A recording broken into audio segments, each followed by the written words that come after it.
Warahmatullahi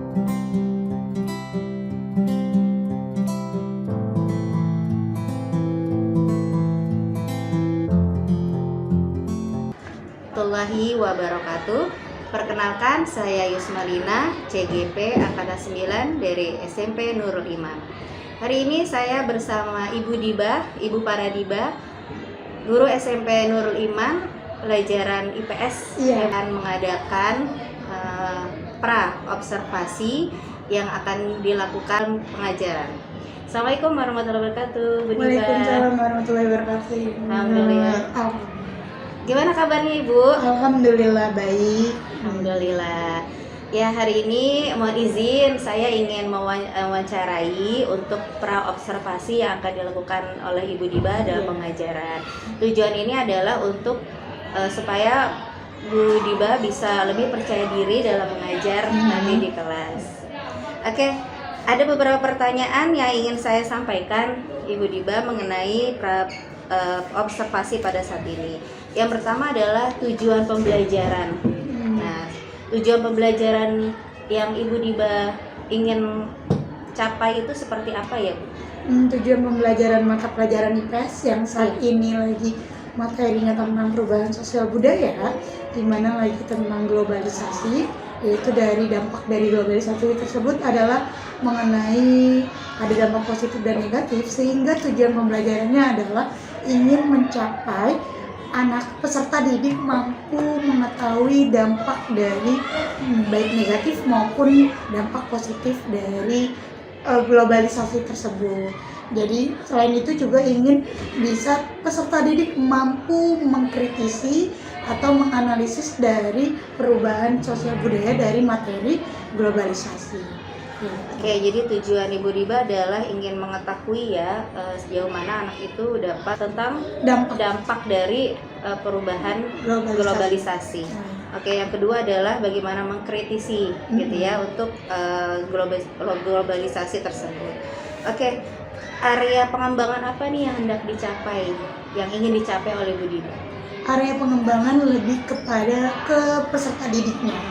Jadi dari peserta didik, karena kita melihat situasi yang sekarang banyaknya perubahan globalisasi, jadi saya ingin peserta didik itu mampu untuk mengungkapkan pendapatnya, kepercayaan dirinya, serta kejujuran dalam dirinya. Jadi kayak misalnya dari dampak globalisasi itu kan ada dampak positif dan negatif. Salah satu bentuknya adalah liberalisme maupun westernisasi, yaitu tentang budaya yang kebarat-baratan, sehingga anak peserta didik itu mampu jujur terhadap dirinya bahwa diri itu adalah yang nasionalis, bukan yang terlalu terpengaruh oleh budaya globalisasi kayak TikTok, sehingga mereka nanti budayanya terlalu kebarat-baratan. Jadi kejujuran dalam diri serta kepercayaan dalam dirinya, sehingga mereka ketika melihat sesuatu hal dari dampaknya, misalnya apakah ini positif atau negatif buat dia, mereka bisa mengatakan oh ini tidak baik buat saya, tetapi yang ini baik buat saya, seperti itu. Oke, jadi area pengembangan itu adalah anak bisa mampu percaya diri, terus dia juga bisa mengembangkan dirinya dengan budaya-budaya yang ada pada diri kita ya, gitu ya, Bu Diba ya. Oke, nah selanjutnya ini ada beberapa rancangan ya pembelajaran. Kira-kira strategi apa yang Bu Diba ingin sampaikan dari materi ini? Dari strategi pembelajaran sih saya mulai dari mereka terbiasa untuk membaca berita tetapi tidak melihat dari sumbernya. Jadi tidak hanya misalkan beritanya itu kapan diaksesnya, waktunya, terus jelas atau tidaknya, jadi validasi dari sebuah berita. Ketika mereka sudah terbiasakan hal itu, mereka tahu jadi mana yang sebenarnya berita ini baik atau benar. Lalu yang kedua, bagaimana mereka ketika masuknya dari dampak globalisasi itu, misalnya salah satu bentuk contohnya aplikasi TikTok, mereka bisa tahu strateginya, kelihatan mana ini baik atau tidak dengan cara mereka yaitu melihat, jadi memfilter apakah video ini baik untuk mereka atau tidak. Di umurnya mereka yang remaja SMP, karena kan untuk saat ini kita bisa mengetahui ya aplikasi ini kan bisa membuat sesuatu hal yang belum waktunya mereka untuk terlalu jauh, tetapi mereka sudah jauh sampai situ. Lalu yang ketiga strateginya adalah pembiasaan diri dalam membaca. Jadi melihat situasi membacanya itu dengan apakah ini dari si globalisasi ini betul-betul adalah dampaknya atau tidak. Jadi ya nanti mereka tulis, karena nanti di pembelajaran selanjutnya saya akan mengajak mereka bagaimana cara untuk menganalisis si berita tersebut. Jadi dari membaca mereka juga bisa ininya dengan menulis. Oke, jadi strateginya adalah bagaimana anak ini bisa gemar untuk membaca ya dan menulis, dan anak itu bisa memilih mana yang baik bagi diri dia sesuai dengan kebudayaan kita, dan yang tidak baik mungkin akan difilter ya, tadi disaring gitu ya Bu Diba. Oke, metode yang ingin Ibu Diba sampaikan itu apa? Metodenya itu jadwalnya nanti dia akan scientific, yaitu diskusi kelompok. Jadi kelompok learning, jadi nanti kemungkinan anak-anak akan memberikan pendapatnya secara diskusi kelompok. Jadi mereka diskusi kelompok dulu di rumah, maksudnya belajar bareng bersama dengan teman-temannya, sehingga pas masuk kelas nanti mereka akan bisa mengungkapkan pendapat secara personal. Jadi jatuhnya pendekatannya itu belajarnya kelompok, tetapi cara mengungkapkan pendapatnya itu secara personal, ya agar mereka berani. Oke, jadi metodenya kelompok tadi ya, mengungkapkan dengan secara personal agar mereka juga bisa mengungkapkan pendapatnya. Oke. Iya, kapan nih rencananya Bu Diba ingin melaksanakannya? Kalau kita lihat dari rencana pembelajarannya, insya Allah saya akan mengajar di hari Kamis. Itu akan pembelajaran ada di kelas 9C, materinya materi tentang dampak dari globalisasi, yaitu ada westernisasi serta ada modernisasi, seperti itu. Oke, nanti kita ketemu lagi di hari Kamis Bu Diba Ya, ya. Saya insya akan Allah melihat Bu Diba mengajar, nanti akan di videokan. Boleh, Bu, silakan. Makasih banyak Bu Diba wawancara pra observasi pada hari ini. Terima kasih. Assalamualaikum warahmatullahi wabarakatuh. Waalaikumsalam warahmatullahi wabarakatuh.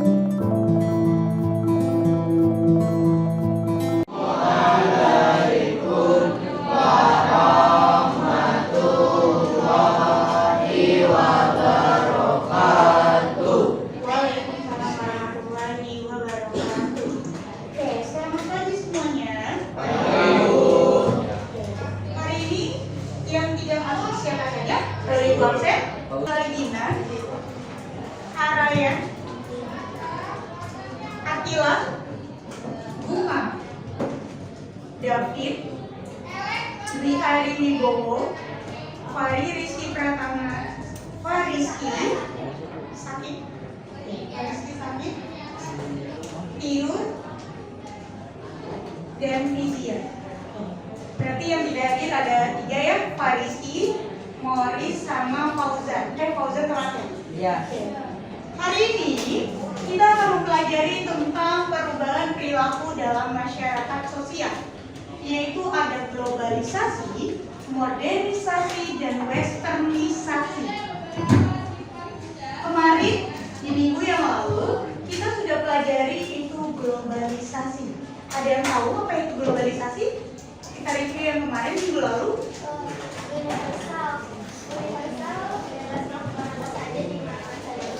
Ya, betul. Ada lagi yang ingin menyampaikan? Globalisasi?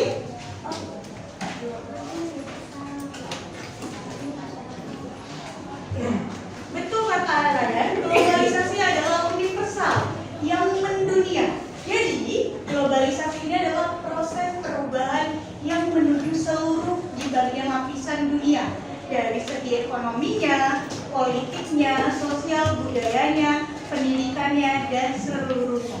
Seperti di minggu lalu. Saat ini saya akan menjelaskan mengenai apa saja sih bentuk-bentuk dari globalisasi. Setelah dari bentuk ya, kita akan mulai dari dampak perilakunya akibat dari pengaruh globalisasi. Kalau kita tahu bahwa globalisasi adalah proses mendunia, di mana kata Theodor Latin mengatakan bahwa meluasnya pengaruh kebudayaan dari ilmu pengetahuan ke seluruh penjuru dunia. Theodor Latin mengatakan seperti itu. Lalu globalisasi terbuat dari global village, yang artinya menjelaskan bahwa tidak ada lagi batasan waktu dan tempat yang jelas. Jadi kita saat ini sudah mengalami globalisasi. Proses terjadinya globalisasi ada kemajuan iptek, migrasi penduduk, serta pasar bebas, dan yang terakhir adalah transparansi pers. Ada bentuk-bentuk globalisasi dalam bidang ekonomi. Maksudnya gimana bentuk dalam bidang ekonomi? Ada yang tahu? Ekspor impor, industri, boleh industri ya. Itu adalah benar adanya. Itu adalah salah satu bentuk kita globalisasi dalam ekonomi. Indonesia saat ini sudah bergabung di ASEAN pada tahun 8 Agustus 1967. ASEAN memiliki kerjasama dalam bidang ekonomi yaitu ASEAN memiliki kerjasama dalam bidang masyarakat ekonomi ASEAN. Itu adalah pasar dari si ASEAN. Sehingga dari pasar si ASEAN kita sudah memiliki pasar bebas yaitu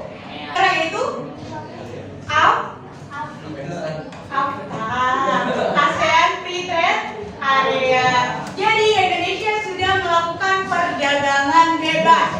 Saat ini Indonesia sudah melakukan perdagangan bebas dari tahun 1900-an karena mengikuti ASEAN. Perdagangan bebas adalah sistem perdagangan makin meluas, menghilangnya hambatan tidak lancarnya dari perdagangan internasional.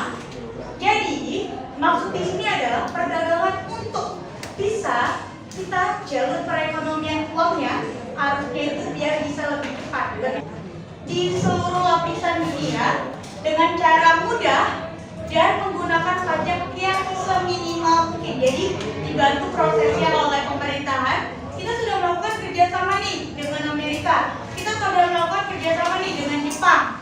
Sehingga kalian bisa memudahkan perdagangan ini tanpa harus menggunakan pajak yang terlebih dahulu yang sangat besar. Adalah pasarnya. Nih, kalian bisa menggunakan kalian bisa mencari KFC ketika kalian di New Zealand. Apakah ada? Itu adalah perdagangan bebas, yaitu pasarnya. Pertanyaan tiba.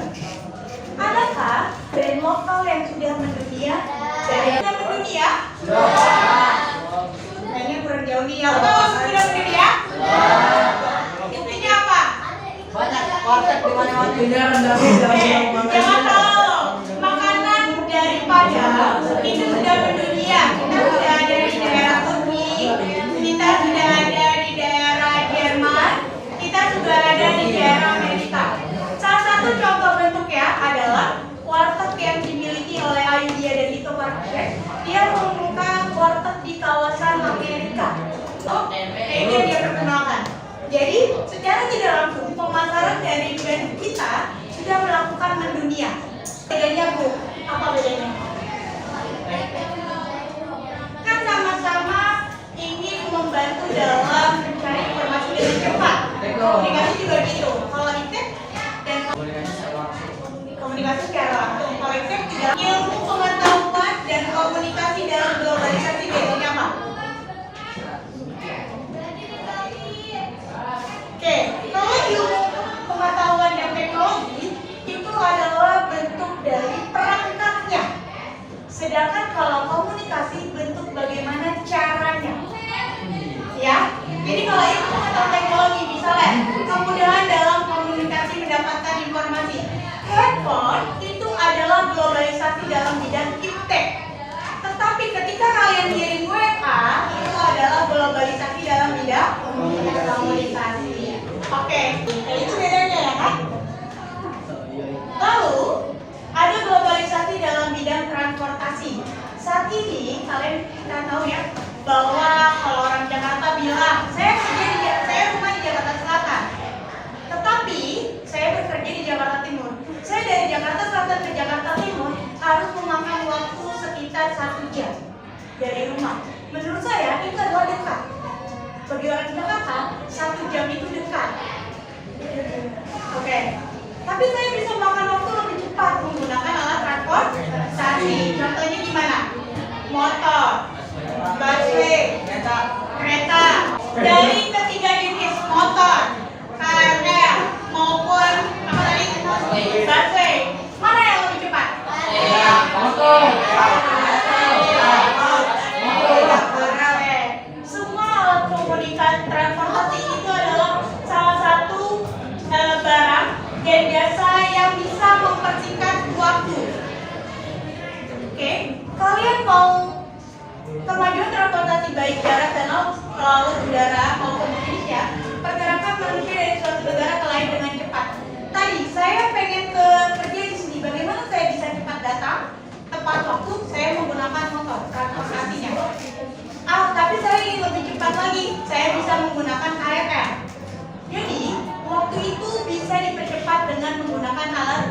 yaitu adalah transportasi. Contoh, pesawat terbang. Dulu di Indonesia, B.J. Habibie membuat pesawat.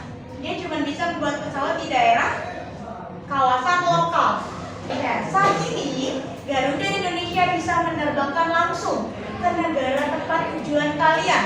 Atau kalian mau pergi umroh. Dulu kalian harus transit dulu misalnya di Dubai, kalian transit dulu di Singapura. Saat ini langsung ada pesawat yang menuju dari Jakarta ke Eropa. Itu adalah kemajuan teknologi transportasi di bagian udara. Kasih terbang itu adalah salah satu bentuk dari. Lalu yang kedua adalah mobil yang menggunakan data surya. Kemarin di ASEAN, yaitu lagi pertemuan di daerah Bali, kita mempertunjukkan loh bahwa orang Indonesia memiliki mobil listrik terbaru yang bisa dipakai. Itu adalah salah satu bentuk kemajuan teknologi kita. Selain kita menggunakan bensin, kita juga bisa menggunakan listrik. Di luar negeri, kita bisa menggunakan data surya. Gitu. Lalu yang ketiga, yang paling kita ketahui adalah mode transportasi, yaitu kereta. Contohnya apa? Kereta terbaru kita? Bos apa itu? Bos adalah kereta cepat Jakarta Bandung. Itu adalah salah satu bentuk efisiensi efektif kita. Orang Jakarta itu suka banget ke Bandung. Orang Bandung suka banget ke Jakarta. Kenapa? Karena dilihat dari budayanya. Bandung terkenal dengan Paris, Jakarta terkenal dengan ibu kotanya. Tetapi biar kita kebiasaan Bandung ini kan saat ini sering macet ya. Biar cepat, akhirnya pemerintah membuat yaitu WOS, Jakarta Cepat Bandung, dengan makan waktu 45 menit saja kalian dalam sehari bisa 4 kali bolak-balik Jakarta Bandung. Nanti saya boleh minta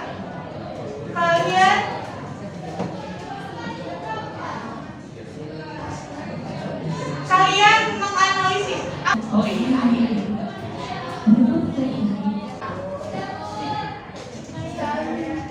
Oke, ini adalah merupakan video mengenai Sophia, robot pintar yang datang ke Indonesia memberikan tanggapannya. Ada yang ingin boleh kasih pendapat bagaimana tanggapan kalian mengenai video tersebut?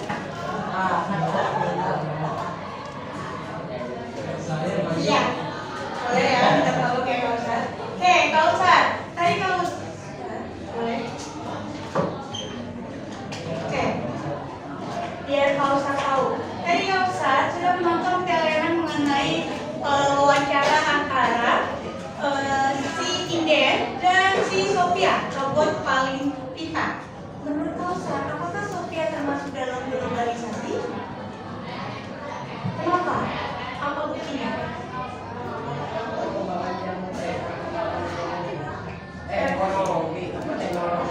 Perkembangan teknologi.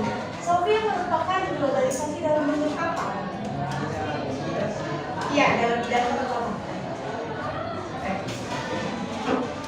Ya, dalam bidang ilmu pengetahuan dan teknologi. Apa tanggapan Kausar pengaruh dari globalisasi terhadap tadi? Kan dibilang, ditanya bahwasanya Sophia, apakah kamu ingin seperti manusia? Apa tanggapan Kausar mengenai pengaruh globalisasi untuk pengetahuan teknologi sehingga kita bisa membuat robot terhadap dampak kita sebagai manusia? Iya. Menurut Kausar nih, si Sophia ini robot paling pintar itu memberikan dampak positif apa dampak negatif? Negatif. Coba kalau dari Kausar memberikan dampak apa? Ya, kenapa positif? Positif itu baik. Iya, positif banget. Kenapa positif? Ya, dia mungkin ada masalah manusia.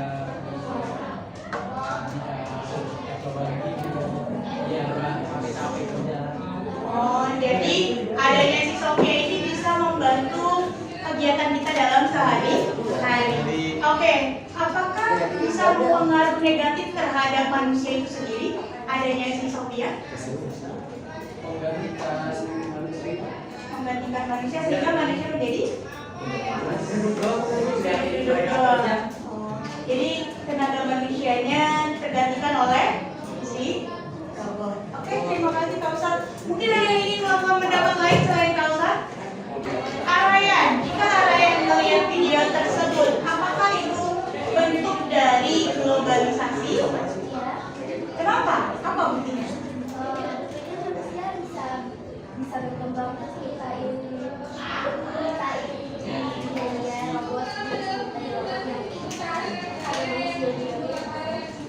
Oke, lalu dalam bentuk Sophia ini merupakan bentuk globalisasi dalam bidang apa? Dan kalau misalkan dia menyampaikan sesuatu dari manusia ke Sofia menggunakan semua keunikan. berarti bisa menggunakan jawaban Arayan adalah bisa menggunakan ilmu pengetahuan teknologi serta komunikasi. Tanggapan Arayan bagaimana pengaruh globalisasi dampak ya terhadap kita perkembangan zaman saat ini?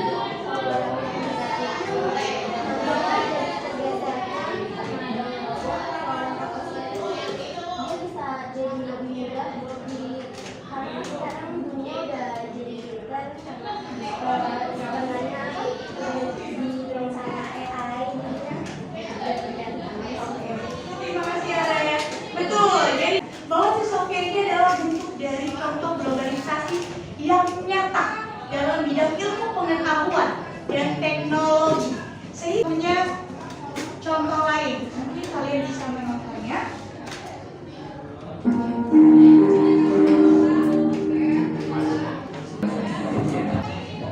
Oke, tadi kita sudah mengetahui mengenai tentang fenomena Citayam Fashion Week. Di mana di mana 1 tahun lalu kita terkenal dengan namanya Citayam Fashion Week. Berarti kalian sudah mengalaminya ya.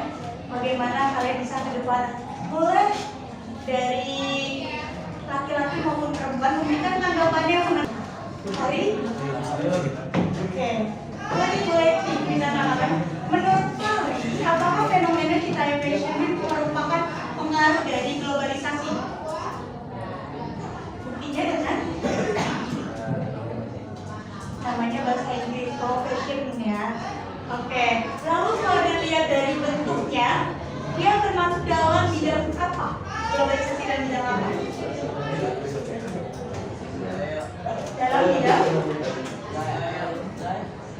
Dalam bidang sosial budaya.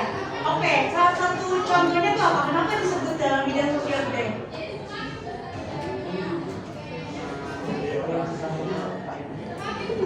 Kenapa Farid?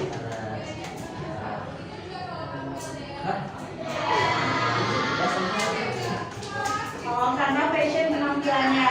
Oke, lalu bagaimana tanggapan Farid terhadap Citayam Fashion Week? Apakah bisa memberikan dampak terhadap generasi selanjutnya?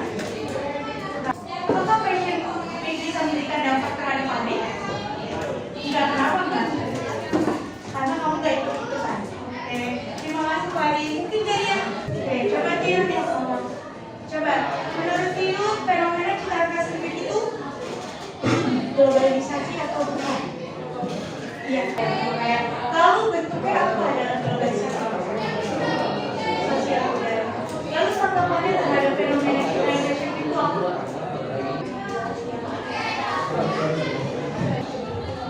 Iya, bahwa fenomena Fashion Week itu merupakan pengaruh dari globalisasi juga dalam bidang sosial budaya. Apa buktinya? Yaitu mengubah style fashion kita. Rambut ya diwarnai, banyak sekali yang menggunakan aksesoris. Itu merupakan dari bentuk budayanya. Biar gitu aja, kan yang menggunakan itu kan budaya yang tidak sopan ya dari kita, jadi bisa melunturkan budaya kita. Harusnya kan kalau ditanya iya. Oke, kalian sudah bisa mengetahui yaitu mengenai dampak dari bentuk-bentuk globalisasi budaya. Itu memberikan dampak, yaitu ada dampak positif, yaitu berkembangnya ilmu pengetahuan Sophia, lalu meningkatkan efektivitas. Sophia bisa membantu kita, lalu kita juga perekonomian suatu negara. Salah satu bentuk Citayam Fashion Week loh memikirkan perekonomian negara. Lalu gimana Bu para pedagang UMKM di situ berkembangnya dunia pariwisata? Kasih apa itu? Menurunnya merosotnya akhlak sosial. Melainkan tidak menganggap adalah dari cuek aja. Lalu yang kedua adalah kesenjangan sosial ekonomi. Tadi Citayam Fashion Week adalah bukti dari kesenjangan sosial ekonomi. Kalau orang-orang elit di kawasan situ, SCBD kawasan situ aslinya, mereka biasanya tidak nongkrong di kawasan duku atas ya, melainkan mereka nongkrongnya di kawasan pinggirannya seperti Starbucks-nya dan sejenisnya. Tetapi ketika SCBD yang lain itu datang, si Citayam Bojonggede itu pada mereka datang, berubah kesenjangannya. Yang nongkrong di situ UMKM-nya pada beli kopi yang Starling, yang satu Starbucks, yang satu Starling. Itu adalah bentuk dari kesenjangan sosial ekonomi. Orang-orang kelas menengah atas akan mengatakan, ih, ngapain sih orang-orang pada ngapain sih ngelabah di sini kayak gitu. Tapi menurut orang-orang kelas menengah standar itu menganggap itu apresiasi mereka. Bentuk mereka bisa melakukan identitas mereka datang. Boleh siapa aja loh datang ke duku atas gitu. Paham ya sampai sini? Ada pencemaran lingkungan. Betul nggak sih pencemaran lingkungan? Yes. Salah satu bentuknya apa? Fenomena Citayam Fashion Week yaitu memberikan pencemaran lingkungan adalah buang sampah sembarangan. Tadi kalian lihat pasukan oranye sampai nyapu-nyapu di pinggir, itu adalah dampak negatifnya. Bentuk atau mereka merokok di situ. Mereka merokok di situ, tidur di situ. Itu adalah salah satu bentuk dari kenakalan remaja. Dan yang terakhir adalah individualisme. Sophia dan fenomena Citayam Fashion Week itu memberikan kita dampak individualisme. Semenjak ada Sophia, semenjak ada yang merasa membantu kita akan ya udahlah kita bisa kok hidup sendiri. Sophia ngobrol. Ah, balas manusia jahat-jahat, gue beli Sophia aja biar enak gak nyakitin. Bisa nggak? Sehingga individualisme kita tuh bisa mereka merasa buang sampah di situ udahlah itu tempat umum buang sampahnya nggak apa-apa. Itu kan individualisme. Dibuang ke tempat sampah, paham ya? Dari tidur, apakah AI itu akan menguasai dunia? Oke. Kan pakai sini punya kalau AI kan paling bisa apa ya? Maksudnya malas aja mau. Oke, menurut Atila karena kalau kita itu energinya sedikit, kalau AI energinya bisa ditambah, dikurangi, jadi menggunakan alatnya. Paling mungkin ingin kita mati. Oke, karena AI memiliki kecerdasan buatan. Berarti secara tidak langsung AI bisa mengubah manusia. Bisa. Oke. Oke. Kalau bisa, oke. AI bisa menguasai dunia atau tidak, Bu? Menurut Ibu Diba, kalau kita lihat dari proses perubahan sosial budaya globalisasi, AI ini kan adalah bentuk dari si manusia yang membuat robot. Oke. Robot itu pasti ada try error-nya, ada rusaknya. Dia bilang manusia memiliki energi, kata Atila. Benar, manusia memiliki energi akan harus kita mati.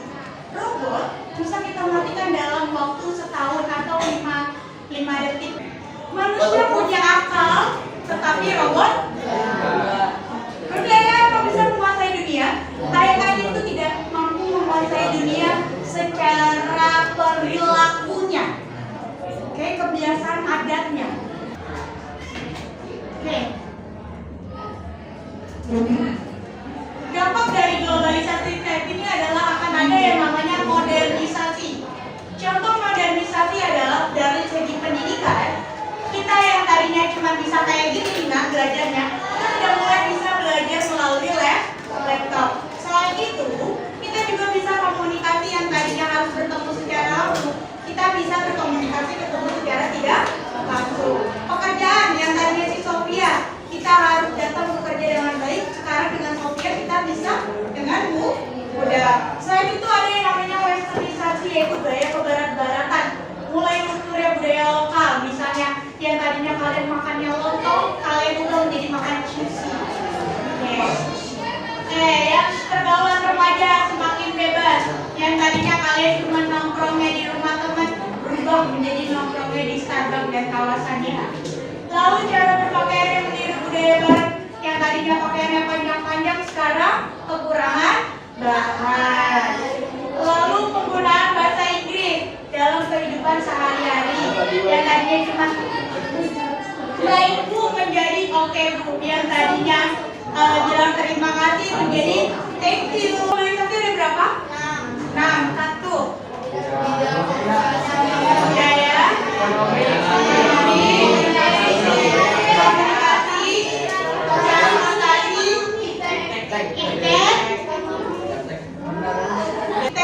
Budaya, transportasi. Dari saya semua sudah mengetahui ya dari gambarnya. Oke, saat ini kesimpulannya adalah globalisasi merupakan proses terbentuknya sistem komunikasi antar masyarakat ke seluruh dunia karena berpengaruh dalam kehidupan masyarakat, perubahan perilaku seperti modernisasi, gayanya pengen lebih cepat karena teknologi, serta menjadi westernisasi, usaha meniru gaya hidup orang barat. Oke, sekian dari saya materi mengenai globalisasi bentuk-bentuknya. Besok saya akan menjelaskan mengenai westernisasi dan modernisasi. Kenapa sih itu berdampak terhadap dari globalisasi? Oke, sekian dari saya. Wassalamualaikum warahmatullahi wabarakatuh. Waalaikumsalam warahmatullahi wabarakatuh. Assalamualaikum warahmatullahi wabarakatuh. Selamat siang Ibu Paradiba. Selamat siang Bu Yus. Selamat siang Ibu Tri. Hari ini saya akan mewawancarai Ibu Paradiba mengenai pasca dari observasi mengajar. Yang saya ditemani oleh Ibu Tri hari ini adalah pengajar praktik. Ibu, selamat siang Ibu. Mohon izin mewawancara Ya, Ibu. silakan. Bu Diba, gimana nih perasaannya Bu Diba setelah melakukan pengajaran tadi di kelas?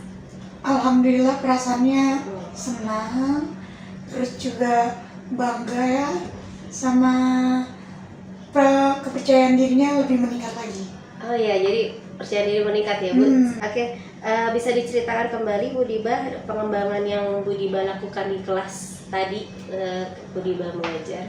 Pengembangan yang saya lakukan dari metode pembelajarannya itu saya melakukan dengan yang tadinya mau diskusi kelompok, akhirnya saya ungkap dengan individual. Jadi saya tayangin video kan tadi Bu Yus, saya tayangin video, mereka lihat, lalu setelah mereka lihat bagaimana cara tanggapannya mereka secara individual. Sebelum diindividualkan, mereka boleh berdiskusi dengan teman sebayanya. Jadi kalau ini kayak gini bukannya. Jadi ketika mereka sudah diskusi, mereka sudah menemukan pendapat pribadi, akhirnya mereka dengan kepercayaan dirinya mau maju ke depan. Jadi pengembangannya lebih metode ke anaknya untuk mau maju. Jadi percaya dirinya juga meningkat juga Iya. ya untuk anak-anak ya. Oke, bisa diceritakan Bu Diba tahapan atau langkah-langkah yang Bu Diba lakukan tadi di kelas seperti apa? Pertama seperti biasa berdoa, terus absen. Setelah absen itu baru ditanya dulu bagaimana kita mengenai tentang globalisasi, yaitu dampak dari globalisasi kan ada westernisasi sama modernisasi. Lalu ditanya ke mereka apakah mereka punya akun Shopee, Tokped, apakah suka K-pop. Jadi menstimulus untuk tahu apa perbedaan dari modernisasi maupun westernisasi kayak gitu. Setelah itu masuk pembelajaran, di isinya baru saya jelasin. Jadi mereka sudah tahu, nanti saya tunjukkan video. Setelah itu baru mereka ungkapin, baru saya buat kesimpulan ternyata modernisasi dan westernisasi adalah salah satu hal yang berbeda dari si globalisasi tersebut. Iya. Gitu. Dari pengajaran yang Bu Diba lakukan itu ada nggak diferensiasinya gitu untuk anak-anak dalam pelajaran tadi? Mungkin untuk diferensiasi perbedaannya ya Bu Yus, karena setiap anak itu punya karakter yang berbeda. Jadi ada yang tipenya itu adalah mau baca, ada yang tipenya kan secara melihat video atau musik. Makanya pada saat itu dari video yang kita lakukan, saya adalah pertama melihat mereka menayangkan video, yang kedua adalah mereka membaca halaman buku. Jadi ketika mereka sudah nggak mau di video, mereka kan senang membaca. Itu dua karakter peserta didik itu nanti mereka akan punya pemahaman sendiri ketika maju. Jadi berdiferensiasinya itu mengkelompokkan mereka dengan gaya belajarnya mereka. Oke, jadi Bu Diba udah memetakan gaya belajar terlebih dahulu ya sebelum pengajaran gitu. Kira-kira area pengembangan yang Bu Diba lakukan itu apa ya di kelas tadi, area pengembangannya? Area pengembangan saya itu lebih ke kepercayaan diri anak. Jadi ke fondasi diri anak, karena kalau saya lihat di anak kelas 9C ini, mereka untuk maju tuh kurang percaya diri, Bu. Dan dia suka kayak duduk jauh ngeliat. Tapi ketika ayo coba nak maju ke depan, ungkapin pendapatnya walaupun masih menggunakan bahasa mereka belum bahasa baku, tapi setidaknya dari cara mereka untuk mau maju itu menurut saya udah kepercayaan diri mereka sudah mulai meningkat. Apalagi ditambah mereka dengan kepercayaan diri melihat ke depan. Nah itu adalah nilai modus saya. Jadi kayak pengembangnya saya mau potensi anaknya itu percaya diri dulu, nggak apa-apa salah, yang penting ayo kita belajar bersama gitu. Oke, kira-kira dari pengajaran yang Bu Diba lakukan itu ada nggak kekurangannya gitu Bu Diba? Kalau untuk kekurangan sih karena kita pelajaran sosiologi ya Bu, dimana sosiologi kan hubungan timbal balik masyarakat, itu banyak bahasa-bahasa yang menurut mereka tuh ini apa Bu, ini apa Bu. Contoh, itu mereka kenal bahasanya globalisasi, tapi mereka nggak tahu arti jelas di masyarakatnya itu seperti apa. Atau modernisasi, modern. Padahal kan modernisasi adalah dimana mereka itu hubungan antara aplikasi atau media dengan masyarakat. Yang mereka tahu kan modern. Jadi itu bahasa-bahasa itu yang membuat mereka bingung, bahasa asing di sosiologinya. Jadi kekurangan itu, jadi saya harus menjelaskan bahasa asing sosiologi dulu. Oh ternyata gini ya Bu contohnya, itu baru mereka mengerti seperti itu. Kira-kira anak-anak itu terjadi seperti ini kenapa gitu ya? Maksudnya dia kan bingung ya dengan mungkin dari bahasa ya dan sebagainya itu. Kira-kira terjadi itu kenapa ya kok bisa terjadi hal seperti ini? Mungkin karena mereka cuma paham, misalkan modernisasi mau western. Kalau western itu kan gaya hidup yang kebaratan. Sekarang modernisasi itu adalah bagaimana cara kita menggunakan teknologi yang terbaru. Jadi mereka tuh cuman bahasa itu hanya mereka tahu kayak oh ini modern. Padahal belum tentu orang suka K-pop itu bukan modern, tetapi orang yang westernisasi karena mengikuti budaya barat. Orang pakai handphone mereka bilang modern, tapi kalau misalnya